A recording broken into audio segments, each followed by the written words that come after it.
সংসারের বোঝা বইতে বইতে আমরা যেন গাধা হয়ে গেছি। গাধা যেমন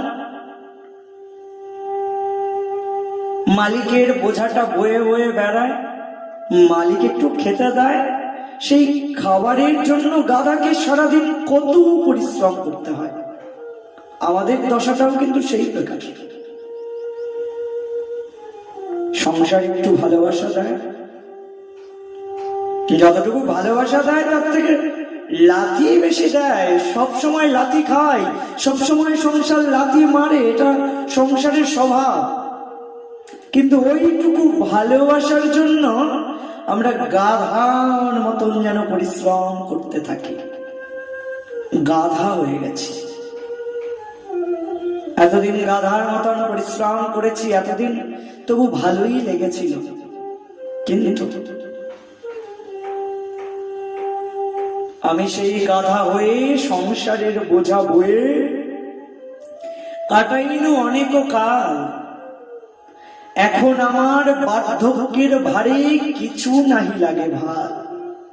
কিন্তু এখন তো বৃদ্ধ হয়েছি, তাই এখন আর যেন আমার কিছু ভালো লাগে না।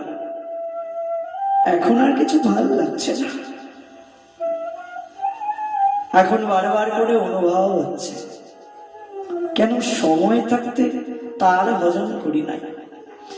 যারে এইটুকু ভালোবাসলে সে এত ভালোবাসা ফিরিয়ে দেয়, এতদিন কেন তার ভজন করি নাই। এখন সেই অনুভব হচ্ছে, কিন্তু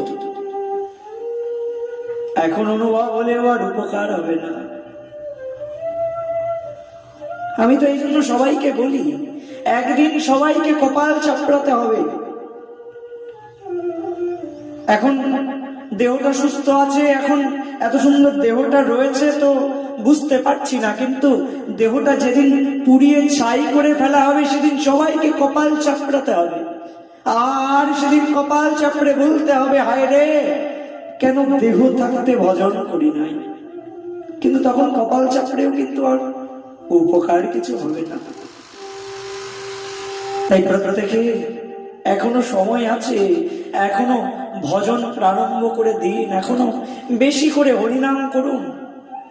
সবাই অখাদ্য কুখাদ্য পরিত্যাগ করে প্রসাদ গ্রহণ করা প্রারম্ভ করে দিন, এখনো সময় আছে।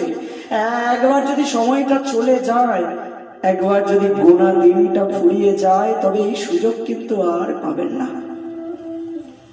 তাই এখনই সাবধান হয়ে যান।